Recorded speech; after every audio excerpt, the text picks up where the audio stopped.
Plastic currency నోట్లు వచ్చేస్తున్నాయట. ఇప్పుడు ఇంతవరకు మనం వాడే కరెన్సీ నోట్లు పేపర్ లాగా ఉంటుంది కదా, తడిసినా లేకపోతే అది చింపడానికి ఇదంతా ఇట్లా ఉంటుండే, చిరిగిపోతుంటాయి, దెబ్బతింటుంటాయి.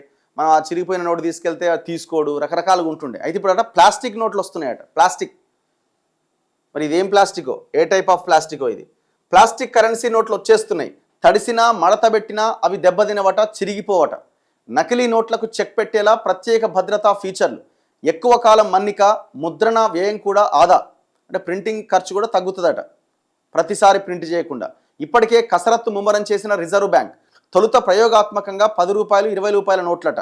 ప్రజల స్పందన, సౌలభ్యం, ముద్రణ ఖర్చు ఆధారంగా అవసరమైన మార్పులతో 200, 500 నోట్లు కూడా రిలీజ్ చేస్తారట. ఇగో కరెన్సీ నోట్లు అంటే చాలు చాలా జాగ్రత్తగా చూసుకుంటాం. తడిసినా మడతబెట్టినా ఎక్కడ చిరిగిపోతాయో అనే భయం. పైగా అచ్చం అసలు నోట్లను పోలినట్టుగా నకిలీ నోట్ల బెడద కూడా అదనం. ఈ ఇబ్బందులకు చెక్ పెట్టేలా ప్లాస్టిక్ పాలిమర్ కరెన్సీ నోట్లను మన దేశంలో ప్రవేశపెట్టేందుకు రిజర్వ్ బ్యాంక్ కసరత్తు చేస్తోంది. ప్రస్తుత కాగితపు కరెన్సీ కంటే ఎక్కువ కాలం మన్నిక ఉండే ప్రత్యేక భద్రతా ఫీచర్లతో కూడిన ప్లాస్టిక్ కరెన్సీతో ఎక్కువ ప్రయోజనం ఉంటుందట. మన దేశంలో కరోనా మహమ్మారి తర్వాత డిజిటల్ చెల్లింపులు భారీ స్థాయిలో పెరిగినాయి. అయితే అందులో చాలా వరకు చిన్న చిన్న మొత్తాల్లో యూపీఐ ద్వారా జరిగే లావాదేవీలే. ఒక మోస్తరు లావాదేవీల్లో నగదు చెలామణియే ఎక్కువగా ఉందట. డిజిటల్ చెల్లింపులపై నిఘా ఉంటుందని, ఆదాయపు పన్ను, ఇతర పన్నులు చెల్లించాల్సి వస్తుందనే ఉద్దేశంతో చాలామంది వ్యాపారులు ఒక స్థాయికి మించి ఆన్లైన్ చెల్లింపులు స్వీకరించట్లే. నగదు ఇవ్వాలి అని కోరుతున్నారు. నగదుగా ఇస్తే ధర కాస్త తగ్గిస్తూ ఇస్తున్న వారు కూడా ఉన్నారు. మరోవైపు ఇప్పటికీ గ్రామీణ ప్రాంతాల్లో ఆన్లైన్ వినియోగం తక్కువ, అవగాహన లేకపోవడం, మోసాల భయం, ఆన్లైన్ చెల్లింపులకు అవసరమైన స్మార్ట్ ఫోన్లు, ఇంటర్నెట్ వంటివి సమస్యగా మారినాయి. ఈ కారణాలతో ఇటీవలి కాలంలో నగదు వినియోగం మళ్లీ పెరిగిపోతోంది.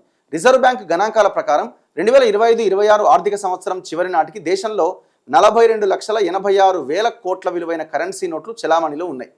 అంతకు ముందటి ఆర్థిక సంవత్సరంతో పోలిస్తే ఇది 11.5% ఎక్కువ. ఈ నేపథ్యంలో ప్లాస్టిక్ కరెన్సీని ప్రవేశపెట్టేందుకు రిజర్వ్ బ్యాంక్ కసరత్తు చేస్తున్నది.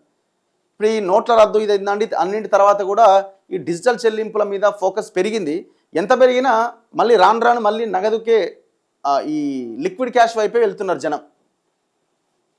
ఏదో చిన్న చిన్న అమౌంట్స్ ఇస్తున్నారు తప్ప ఈ పెద్ద పెద్ద అమౌంట్లు అయితే లిక్విడ్తోనే నడుస్తున్నది.